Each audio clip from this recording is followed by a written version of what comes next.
বন্দেই পুরুষোত্তম বন্দেই পুরুষোত্তম পরম প্রেমময় দয়াল শ্রী ঠাকুর অনুকূল চন্দ্র রাতুল চরণে আমার কোটি কোটি প্রণাম। পরমাত্মা জগৎ জননী শ্রী বরমা রাতুল চরণে আমার কোটি কোটি প্রণাম এবং ইষ্ট পরিবারের সকলের চরণে আমি প্রণাম জানাই। আর যারা আমার এই ইউটিউবে ঠাকুরের কথাগুলো শুনছেন বা শুনবেন, সকলকে আমার আনন্দিত জয়গুরু। সকল ইষ্টপ্রাণ দাদা মায়েদের সুস্থ থাকেন, দয়ালের কাছে এই নিবেদন করি। তো আমি এখানে আচার্য সান্নিধ্যে 169 সেই আচার্যদেব কি বলেছিলেন সেইগুলো আমি এখানে আপনাদের পড়ে শোনাচ্ছি। 21শে অগ্রহায়ণ 1431 শনিবার 7/12/2024 পাতে প্রার্থনাতে আচার্য বড় নাট মণ্ডপে নির্দিষ্ট আসনে বসেছেন। পঠিত সত্য অনুসরণের বাণীটি হলো, দুঃখ একরকম হয়, সুখও একরকম। দুঃখ একরকম ভাব, সুখও একরকম ভাব। অভাবের বা চাওয়ার ভাবটাই দুঃখ। তুমি জগতের হাজার করেও দুঃখ নষ্ট করতে পারবে না যতক্ষণ তুমি হৃদয় থেকে ওই অভাবের ভাবটা কেড়ে না নিচ্ছ। আর ধর্মই তা করতে পারে। ব্যাখ্যায় কেড়ে নেওয়া অর্থে বলেছেন, সামর্থ্যের প্রয়োগে তাকে বশ করা। কেড়ে নেওয়ার মধ্যে সামর্থ্যের প্রয়োগ থাকবেই, একটা জোর করে ফলানো ছড়িদারি রকম, আর সেটা আত্মবোধ থাকলেই সম্ভব। ধর্মই একমাত্র এটা করতে পারে। তার মানে নিজে থাকার সাথে অন্যকে বাঁচানোর তাগিদ। যদি আত্মবোধ না থাকে তাহলে মানুষ অন্যের উপর এরকম ছড়িদারি করবে না। ধর্মে আছে, অন্যে বাজায় নিচে থাকে।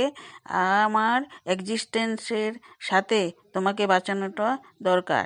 এই বোধ যদি না থাকে তাহলে আমি আপনার কাছে থেকে কারবো কী করে?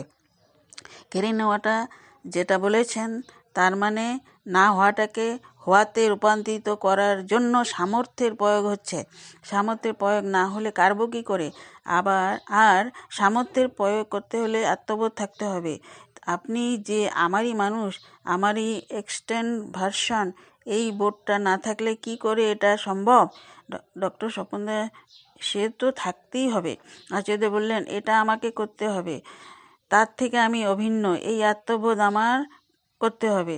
আমায় এই ধস্তাধস্তি তো মানসিক ধস্তাধস্তি, শারীরিক নয়। তাই এখানে সামর্থ্যে প্রয়োগ করতে পারি। ফোর্সটাকে আমি যদি অ্যাপ্লাই না করি তাহলে কি করে হবে? কাটতে হলে তো এইটুক করতেই হবে, এতে আমার ইনভলভমেন্টটা থেকে যাচ্ছে। আর ধর্ম ব্যাপারটাই তো নিজে থাকার জন্য, অন্যকে বাঁচানোর তাগিদ। নিজের এক্সিস্টেন্সের জন্য অন্যকে বাঁচাতেই হবে, এটাই হচ্ছে ফার্স্ট কন্ডিশন। অন্য বাঁচায় নিজে থাকে, নয়তো এক্সিস্টেন্স নষ্ট হয়ে যাবে, আর তাতে ধর্ম বলে কিছু থাকে না। আমি তো সবচেয়ে জরুরি পার্ট এই পৃথিবীতে। আমি না থাকলে ঠাকুর আছেন? নেই, কিছু নেই। আমার না আছে সুখ, না দুঃখ আছে, না আমার ধুতি আছে, জামা আছে, না আমার জয়গুরু আছে, না আমার খিদে আছে, না আছে আমার ঘুম। তাহলে আমি যতক্ষণ বেঁচে আছি ততক্ষণ ঠাকুর বলে কিছু আছে। আমার থাকার জন্য অন্যকে বাঁচানোটা যে জরুরি, সেটা হলো ধর্ম। তাই আমার সামর্থ্য দিয়ে যতক্ষণ না আরেকজনকে কাবে জানতে পারছি ততক্ষণ তাকে বশীভূত করা যাবে না। সে তো অবেস্ট হয়ে গেছে। এই জন্য আমি হৃদয়ের শব্দটার অর্থ সেই দিন বলেছিলাম, সংহত অবস্থায় অবস্থান করা, সংহত থাকা। আমি তো আমার বুদ্ধির সামর্থ্য, প্রভাবে সামর্থ্য দিয়ে এটা করতে হবে। আমার উৎসের সামর্থ্য দিতে হবে, আমার মন্ত্রের সামর্থ্য দিতে হবে। মন্ত্র মানে মনকে যা ত্রাণ করে, তাহলে আমার মধ্যে সেই সামর্থ্য থাকতে হবে। আমি নিজে কোনো একটা বিষয়ে মুক্ত, তবেই আমি আরেকজনকে সেটা থেকে মুক্ত করতে পারবো। কেননা শক্তি 3 প্রকার: প্রভাবের শক্তি, উৎসাহের শক্তি, আর মন্ত্রের শক্তি, মানে মন্ত্রের দান করার শক্তি। এই 3টি মিলেই শক্তি প্রয়োগ। আলোচনায় আরও বলেছেন, পাওয়ার প্রতি তৃষ্ণা থাকতে হবে, কারণ পাওয়ার তৃষ্ণাতে আমাকে কর্মে নিযুক্ত করছে। আমি চাইছি মানে আমার পাওয়ার ঝোঁক তৈরি হয়েছে, তাই আমি চাইছি। এখন কিভাবে পেতে পারি, এটা করতে গিয়ে আমি সামর্থ্যে উপনীত হচ্ছি। সামর্থ্যে উপনীত হয়ে প্রাপ্তি, আর সেটাই তৃপ্তি, যেটাতে আমার মুগ্ধতা আসতে পারে। কিন্তু না করে পাওয়ার ইচ্ছা মানে আমি তো পরিশ্রমই করছি না, আমি পরিশ্রমটাকে ব্যাহত করছি। আমি যেই মুহূর্তে ভগবানের কাছে নিছক প্রার্থনা করছি সেই মুহূর্তে না পাওয়া আমন্ত্রণ করছি। কেননা আমি তখন রিল্যাক্স মুডে থেকে গেলাম যে ভগবান একটা করে দাও। এইভাবে আমি না হওয়াতে উপনীত হচ্ছি। যেমন ঠাকুর একটা অর্ঘ্য চেয়েছেন, একজনকে বলেছেন তুই যা নিয়ে আয়, সে বলছে ভাবছি। তাতে বলছেন হাঁটতে হাঁটতে ভাব, মানে অ্যাক্টিভ অ্যাকশান, প্যাসিভ হয়ে তোমাকে ভাবতে হবে না, অ্যাক্টিভই হয়ে ভাবো। তৎপর সক্রিয় তৎপরতার সাথে যদি আমি ভাবতে থাকি তাহলে আমাকে সবসময় অ্যাকশানে থাকতে হবে। আর অন্যকে বাঁচানোর তাগিদ যদি না থাকে তাহলে আমি এটা পারবো কি করে? কিন্তু আউট অফ সোসাইটি উল্টো রকম চলে, যে যার গা বাঁচায়। আমি তোমারটা বুঝি না, তুমিও তোমারটা বুঝে নাও, আমি আমারটা বুঝে নিচ্ছি। বিস্কুটের প্যাকেটটার অর্ধেকটা পয়সা আমি দিলাম, অর্ধেকটা তুমি। 12খানা বিস্কুট 6খানা করে খাবো কেন? তোমার শরীরটা বড়, তুমি 8টা খাও, আমি 4টে খাই, তাহলেও তো হয়। এই জিনিসটা তো ধর্মই শেখাবে, যার যেটা প্রয়োজন। ধর্ম মানে যদি হিউম্যানের প্রেক্ষিত হয় তাহলে আমার এক্সিস্টেন্সের জন্য অন্যকে বাঁচানো অসম্ভবই। এইটা যতক্ষণ না আমার অন্তরে ইমপ্ল্যান্ট হচ্ছে আমি এগোতে পারবো না। এই যে অন্যের হৃদয় থেকে না হওয়ার ভাবটা কেড়ে নিতে বলছেন, এটা না করলে ওই যে এক্সিস্টেন্সটা ঠিক থাকবে না। সে তো অন্তরের সংহত হয়ে গেছে যে আমার দ্বারা হবে না, এইটাকে আমার দ্বারা হবে তে রূপান্তরিত করতে গেলে না হওয়ার ভাবটাকে কাটতে হবে। সেটা সামর্থ্য দিয়ে, যাজন দিয়ে, উৎসাহ দিয়ে। কেন হবে না? সবাই পাচ্ছে। একটা অন্ধ মানুষ ওই দেখো অত বড় একটা কোম্পানি চালাচ্ছে, বোম্বে সি বিচে অত বিশাল আবর্জনা ছিল, সেই লোকটা একা শুরু করলো পরিষ্কার করতে। সে করতে করতে ওই 11 লক্ষ মেট্রিক টন যা আবর্জনা যখন সরানো শুরু করলো, তো তখন তার দেখা দেখি পাশাপাশি পুরনগরের যত মাদ্রাসা স্কুলের ছাত্ররা কত কী ছিল, সবাই এসে হাত লাগালো। 11 লক্ষ মেট্রিক টন আবর্জনা সরাতে একা একটা লোক তার বিরুদ্ধেও দাঁড়ালো। তারপর না হয় লোক আসা শুরু করলো তার উৎসাহ দেখে, পুরো সমুদ্রের পার পরিষ্কার করে তুললো। এটা বিশাল মানসিক শক্তি। তাই আমি শুরু করি, আমি পাথরটাকে ঠেলতে থাকি যতদূর ঠেলা যায়। এই মানসিক অবস্থা যতক্ষণ না জাগছে, যতক্ষণ না বোধ হচ্ছে এই সব কিছু অন্তত জরুরি, ততক্ষণ মানুষ নিজের স্বাস্থ্যসীমার বাইরে যেতে পারে না। আমাদের অস্তিত্বের জন্য তোমরা সবাই যুক্ত আমাদের অস্তিত্বের জন্য তোমরা সবাই যুক্ত হও।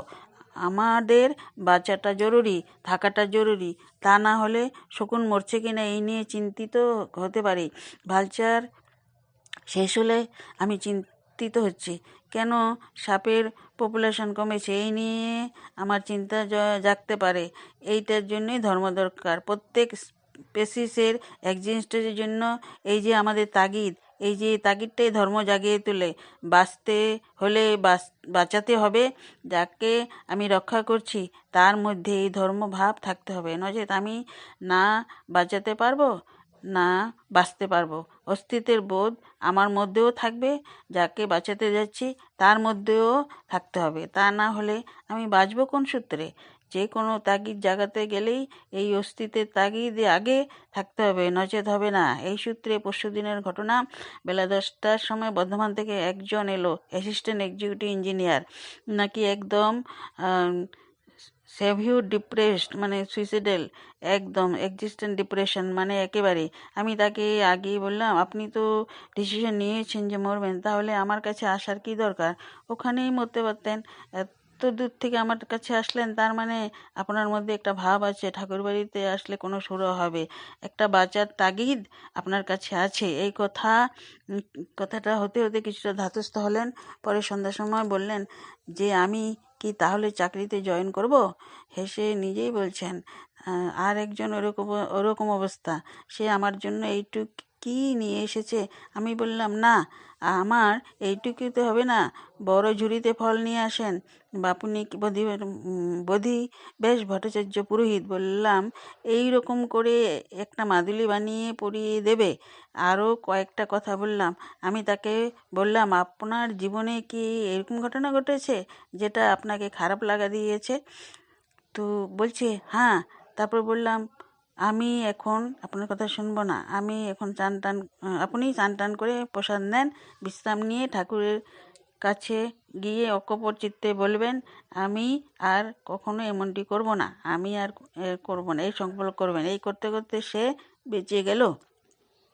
তাই বাঁচার তাগিদ থাকতে হবে, অস্তিত্বের তাগিদ। আমার মধ্যেও এই অস্তিত্বের তাগিদ থাকতে হবে। ওনাকে না বাঁচালে আমি বাঁচব না, এই ভাব। অপর এক দৃষ্টান্তে বলছেন, কালই বললেন, গণেশদা হার্ট অ্যাটাক হয়েছে। আমি জিজ্ঞেস করাতে পাঠালাম যে যা জিজ্ঞাসা কর উপরে, যাবে না এখানে থাকবে? বলছে, তাহলে আমি এখানেই থাকবো। বিষয়টি ব্যক্ত করে আমাদের প্রতি বলছেন, এভাবে কেউ তো জিজ্ঞাসা করবে না রোগীকে, উপরে যাবে না এখানে থাকবে। হেসে বললেন, এটা বলতেই বলেছেন, না না আমি এখানেই থাকবো। ডিসিশনটা ওকে নেওয়ালেন যে তুমি বাঁচবে, বাঁচার ইচ্ছাটাকে তো আগে জাগিয়ে তুলবে। তো এইটাই সংকলক মুসিমদা লিখেছিলেন, আচার্যদেবের মুখ নিঃসৃত বাণী আমি আপনাদের সাথে শেয়ার করলাম। জয় গুরু, সর্বাঙ্গে মঙ্গল হোক।